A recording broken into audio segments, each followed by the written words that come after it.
You're driving late one night on a long stretch of road coming back from a trip out of state. It's been hours, and you only have more ahead of you.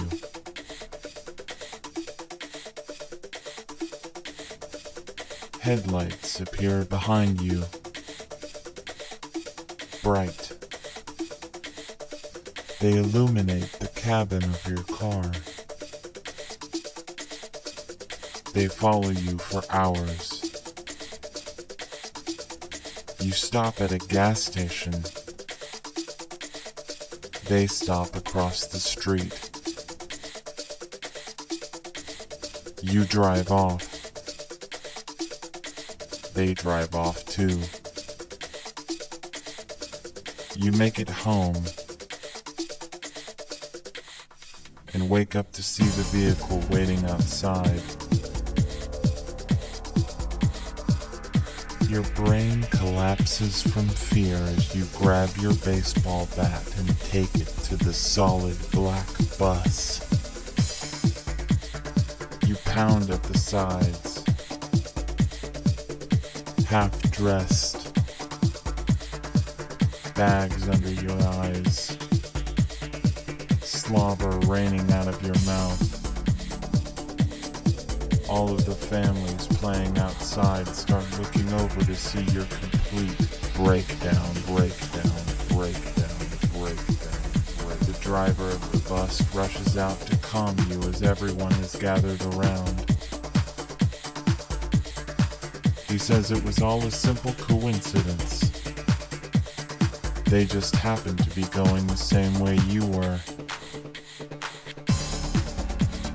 The man seems nice. He's wearing dark-tinted glasses, as if he was blind.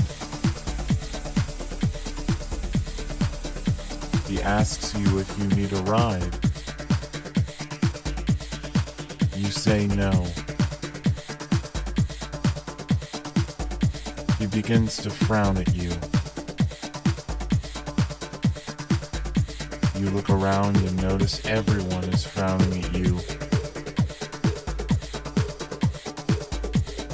Your eyes merry-go-round back to the man. His frown falls to the floor as he walks toward you to hand you a ticket. You ask him what it's for. He tells you that you'll need it where you're going. Your eyes flush red, then white, then green, then purple, then black. You open them. You're on a new stretch of road.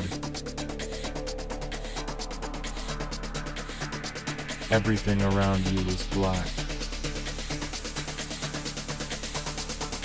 except for the headlights.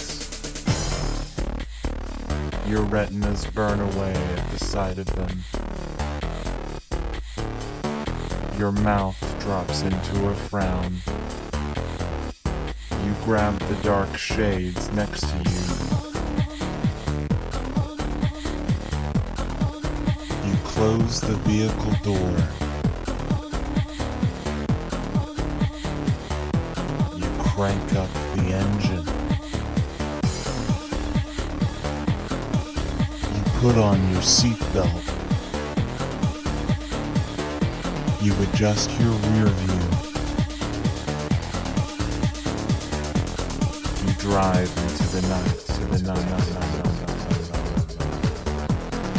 You're on the misery bus.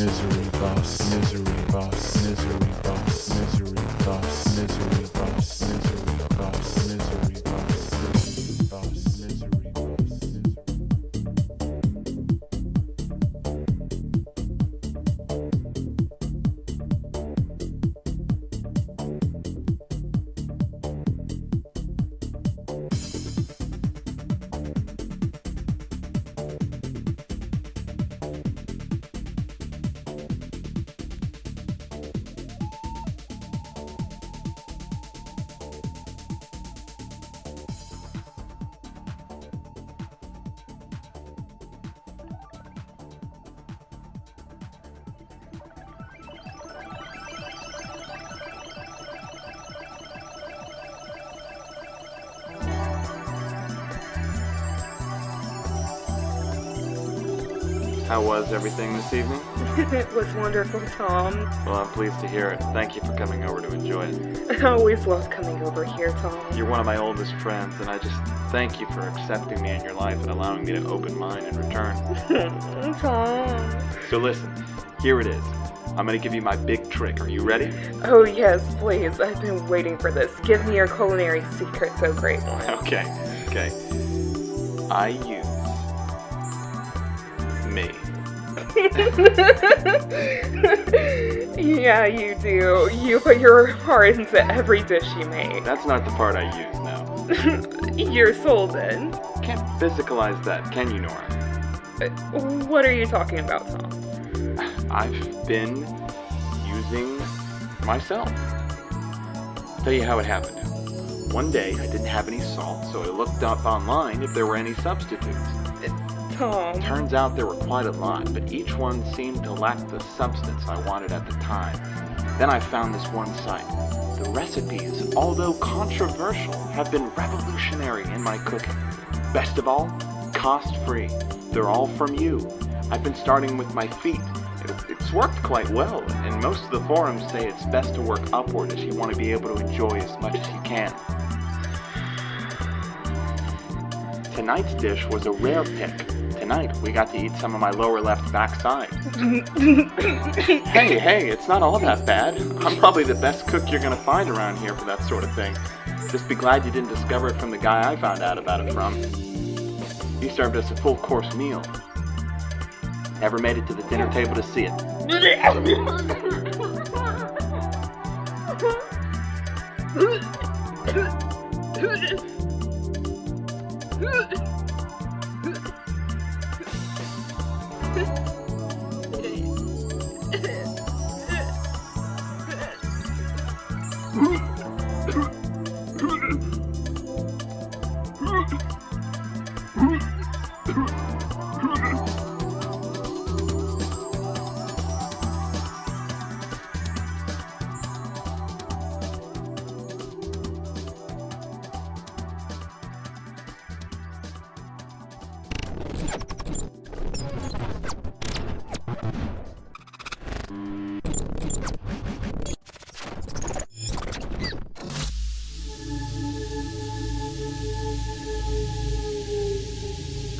It's overcast today, windy with a high of 40 degrees.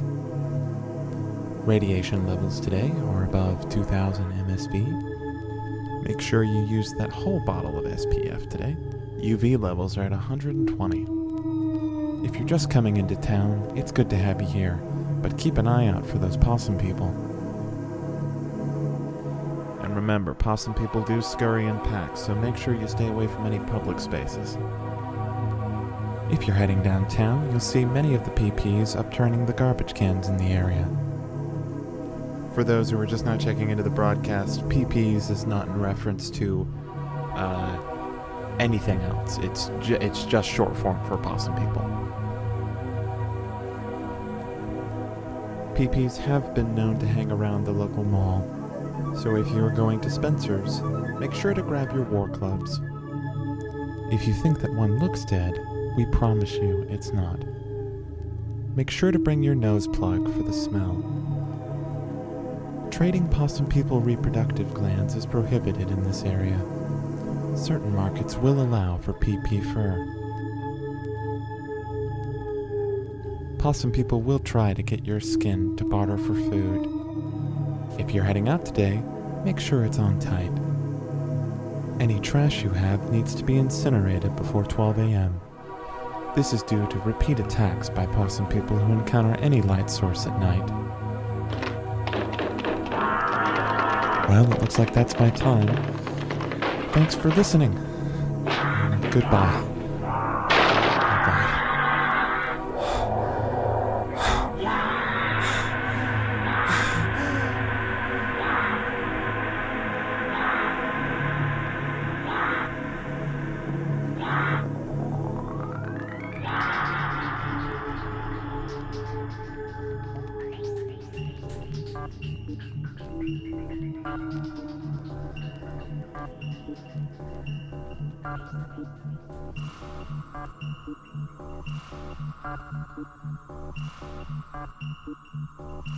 My name is John Jankowitz.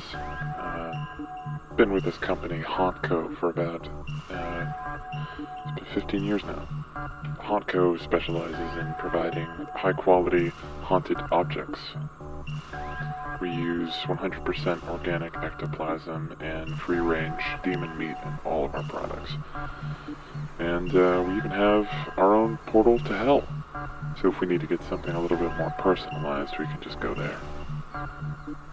We had some of our employees go down to the core of the Earth, where our skilled team of scientists located a literal hotbed of supernatural activity. Using the state-of-the-art Ecto-Zuck 3000, we're able to extract ghosts, demons, and poltergeists at an astounding 666 RPM, or reaps per minute. It's not often known exactly why we get these commissions, but we have to fill them out anyway. Kind of keep some people fed, right? The fun thing for our designers is that they get to choose whatever object they want, so it leaves a lot up for creativity. Working with HauntCo is really good. Plenty of benefits. You got good vacation time, 401k, and there's no stopping advancement. I mean, you can make it all the way to the top. I know I have. You might remember us from various diseases that we spread across the years. Cancer, we did that one. Crohn's disease, Alzheimer's, tuberculosis, emphysema, shingles, athlete's foot, rheumatism. We are also responsible for your uncle being an alcoholic, your aunt being a pill pusher, your abusive grandparents, the guy at work that you just hate, the dog that went to the bathroom in your shoes. All of these are just simple objects lying around the house. Could be a book, could be a glass of water, could be a chair or a painting. It really just depends on what the client wants. And on the off chance that we don't have what they want, well, can't say that's ever happened. We have had mistakes. Some people change their mind, but oftentimes it's too late. And if the customer is displeased, we just give them a haunted object free of charge. Even though it is a factory run by demons, we are here for people.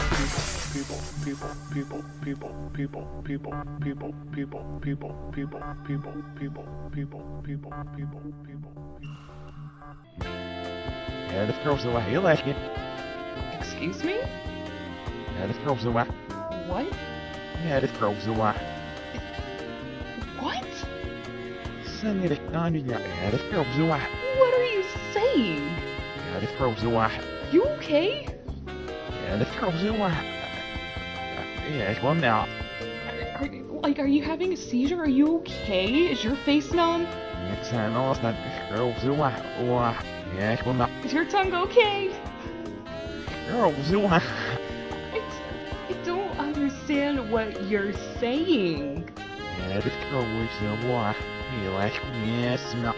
Dude, you're speaking backwards or something. None of this is making sense. Klopt zo wel. I don't know what you're saying. How was work? Yeah, Kelly, I don't understand what you're saying. Kelly, I don't. Oh, God. What's going on?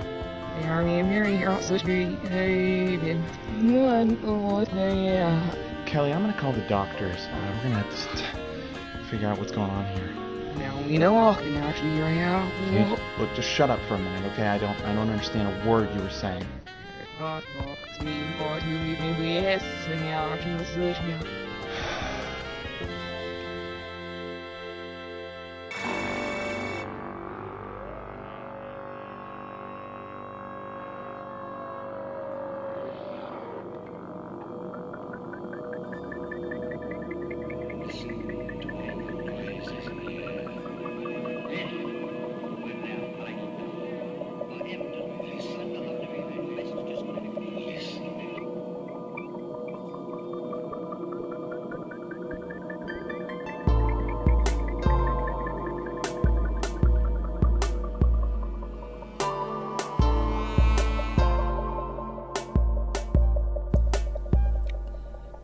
I've been doing this play for 2 months now. It's been a challenging process. Lots of intricate work. Our director has pushed the boundaries of this play so much, and with that pushes us as well.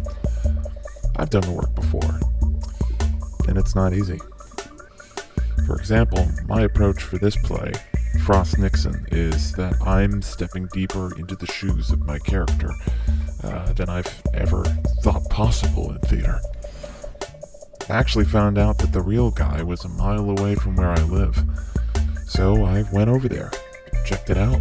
It seemed great. So later I go back, and then we finally meet. It was a lot of work, but once I got him into the truck and back here, it was worth every bit. Right now I have him integrated into a nice setup I've made. I wear these wrist bracelets that are attached to a pulley system that keep him upright. Once I've calibrated it, he can mirror my movements exactly, and we start to become one. Working with Mr. Nixon has been a privilege and an honor. He's versatile. I can rehearse with him all night, and he'll still be game for more. Most of the others I've worked with tend to be difficult after a month or so. Henry V fell to pieces after day 3 of rehearsal. A nightmare. Whenever we did Julius Caesar, we had to cancel. He was just a pile of dust when I found him. What's great about Dick is that he's not afraid to go places with you, to try things. I think I'll be working with him for a while. It's the most rewarding work he's done in a long while, I can tell you that. They don't like staying there, underneath the earth. They still want to do things, just like the rest of us. So, what better use than the theater? Come on, get into it. Come on. Stop. Look, you gotta work with me, otherwise I don't know what we're doing. I know you're not used to it, but just try, Richie, alright? Alright? Okay.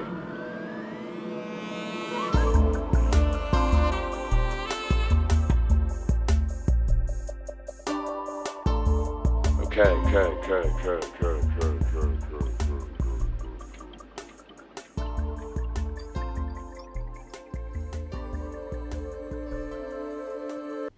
Okay, one more connection. And there. That should be it. System vitals look good. Coolant channels functioning at optimal levels, and neural pathways online. That's it! Mina? Mina! Oh my god, finally! I can't believe it. How do you feel? Can you see? Can you move at all? Yes, I can see and move. My hands, your face. Then, how do I... Great. Let's see if you can stand up. Slow, slow, good. Can you walk, Mina? Here, take my hand. Yes, good. You're doing great. Look at you. You're phenomenal. I can't believe it. After all this time, you're here. You can walk and talk. Oh, Mina, this is amazing. Mina? Feel your hand. It is different than mine. Feel warmth. Then you are warm. Mina, are you okay? Am cold. Mina, come here. This is called a hug. It's okay. You can put your arms around me. Gentle, gentle. There. Do you notice anything different? Yes, I feel Yes, Mina. your pulse. It is. I can hear your heartbeat, so rhythmic, human. I feel warmer. Is this comfort then? Mina? Comfort, warmth. I Mina, feel oh God, what's wrong? cold. I What's am wrong? not Mina? cold, not comfort, not thin. Is this Yes. What is it? pain? No. Mina? Mina?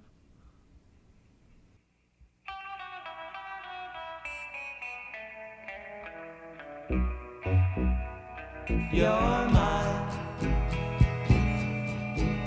Yes, you are, you're mine. And I need you so, you're mine.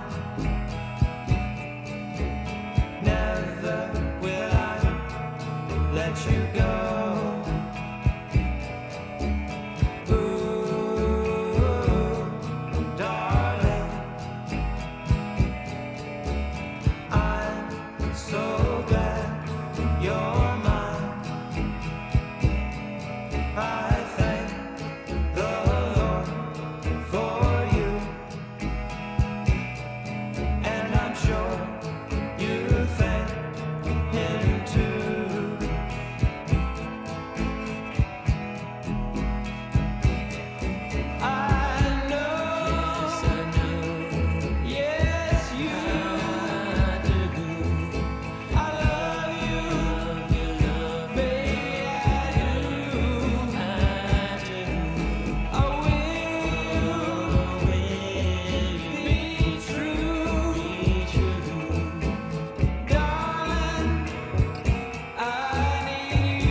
It's been almost 50 years since American Pie was the #1 song in America, but it's still ubiquitous. It's everywhere. Sometimes its lyrics even get referred to on cable news shows. That's the Democratic Party's position. And if you're not sold yet, if you sense there might be a few links missing from that logic chain, Nancy Pelosi has an answer for you. It's not so much an argument as it is a cliched bomb, a dense cluster of familiar phrases designed to convey the impression that important facts are being delivered and profound thinking is taking place. It's like that old Don McLean song, drove my Chevy to the levee, but the levee was dry. It doesn't actually mean anything, but it kind of moves you anyway. But then we started thinking about it, and we realized maybe that's not fair. Thinking about it, American Pie's lyrics may mean something. To find out, we go to the man who wrote them. Probably the most famous songwriter in this country, Don McLean, joins us tonight. Mr. McLean, thanks so much for coming on. Thank you for having me. I watch your show often. Well, that's really, thank you. I appreciate that. So this is the question every person who's ever driven on an American interstate has asked him or herself. Where's the levee and what does this mean? What do the lyrics mean? Well, could I just take a moment and explain that there are many poems and songs in folk music, certainly, that are not particularly exactly prosaic. That's why they're poetry. But I had an idea. For a big song about America, and I didn't want to write it "This Land Is Your Land" or some song like that. And I came up with this notion that politics and music flow parallel together forward through history. So the music you get is related somehow to the political environment that's going on. Yes. And in the song American Pie, like that, the verses get somewhat more dire each time until you get to the end, but the good old boys are always there singing Bye Bye Miss American Pie, almost like fiddling while Rome is burning. Yes. This was all in my head. And it sort of turned out to be true because you now have a kind of music in America that's really more spectacle. It owes more to Liberace than it does to Elvis Presley. And it's somewhat meaningless and loud and bloviating and then we have this sort of spectacle in Washington, this kind of politics which has gotten so out of control. Yes. And so the theory seems to hold up, but again, it was only my theory, and that's how I wrote the song. That was the principle behind it. So you set out to write, as you said, a big song about America, and boy, did you succeed. 50 years later, you know, it's one of the most famous songs ever written in English and one of the most resilient and resonant. I mean, we're still listening to it every day. What kind of reaction do you get from people to the song now? Well, the song has been part of their lives now. You know, I'm part of their lives, and the albums that I made in the 1970s go along with that. But of course, the kingpin is the song American Pie. Yeah. And really, all roads lead to Rome in my show. I sing the American songbook, songs that I've written, whether it's Castles in the Air and I Love You So, Vincent, yes, Wonderful Baby, all these songs. Winterwood, all roads lead to American Pie at the end, usually. And it's a summing up of everything that's going on. I don't really do a set. You know, I've been doing this for so many years that I kind of make up a new show every night. But can I just tell you one thing about yourself that I've noticed, and that is that you do something that nobody else does. You get a guest on and then you ask them a core question. And I think that nobody else does that. It's a very well thought out question. And 9 times out of 10, the guest can't answer it, which makes it very amusing and fun, because you don't get into a whole thing of going everywhere he wants to go. You make him come to that question. That's very philosophical. That's Socratic. And I love that. I think that's terrific. Well, I really appreciate that. The basics are what matter to me. I'm a very basic person, like a dog. Don McLean, it is an honor to have you on tonight. Thank you so much. I can't tell you the number of times. Thank you. I've thought about you alone in the car, and it's great to finally meet you. Thanks very much. Well, thank you for having me. I've thought about you alone in the car, and it's great to finally meet you. Thanks very much.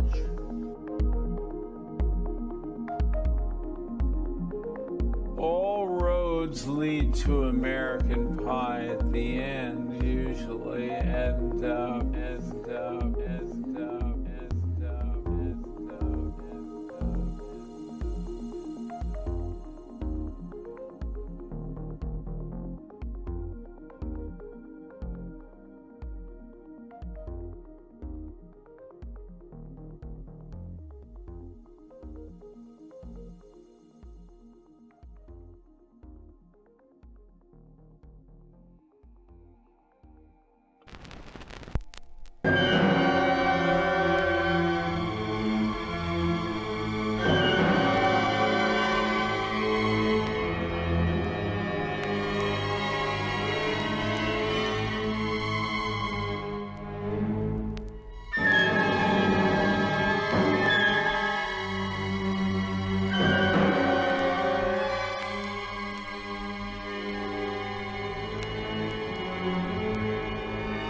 So are we all met?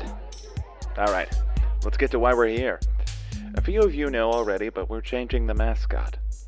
It's been on our to-do list for a few years now, but now it's time to go ahead and cross it off and be done with it. The owl has been a historic and valued symbol of our school, and we love it. But it's time to retire it and make way for something new. I present the eagle, a bold new vision for the university that would lead us to victory on our sports field. Spread our wings for our nursing program and send us into the clouds for student government. We'll have a more clear understanding from our fans who honestly don't even really know what owls do. But seriously, this is the right step for our school. Aren't you guys ready to move into the future? I know I am. So let's begin with the first step. Then maybe we can think about a new name for the place, too. What in the world? Is that an owl? Huh. Talk about serendipity, folks.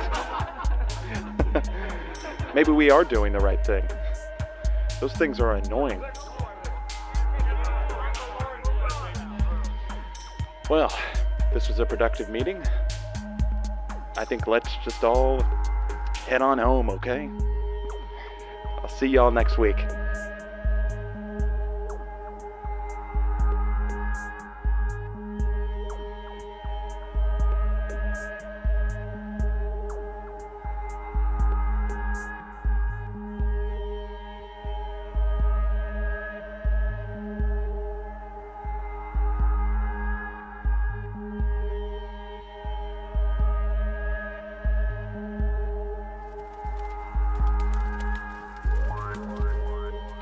Sorry I'm late. Daughter needed her lunch made.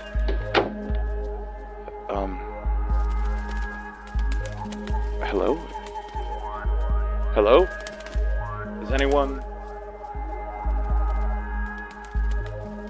Wait a second. Are those Neil's glasses?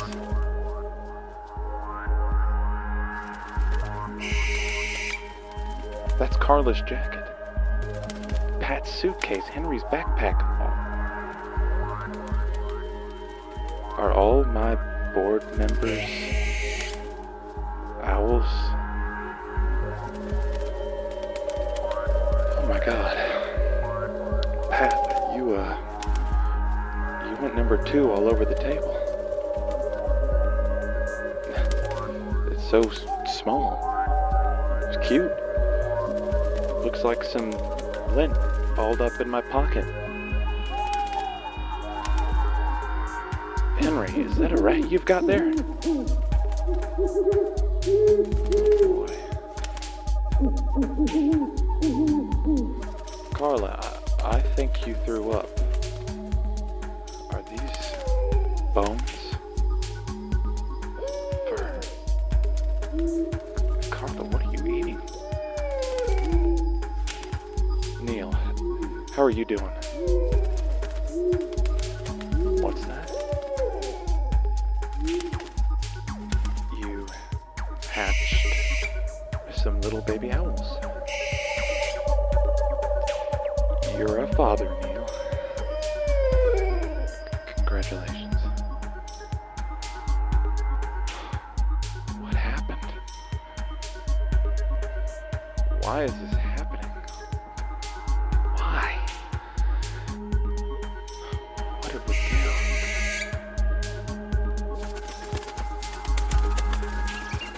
Eagle? Neil. No.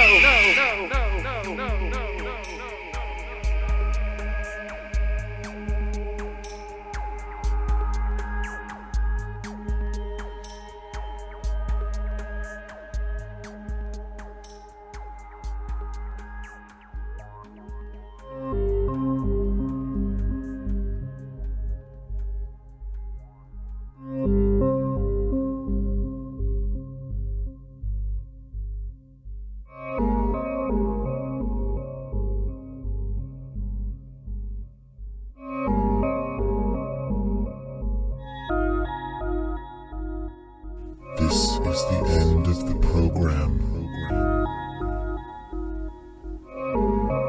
Thank you for listening.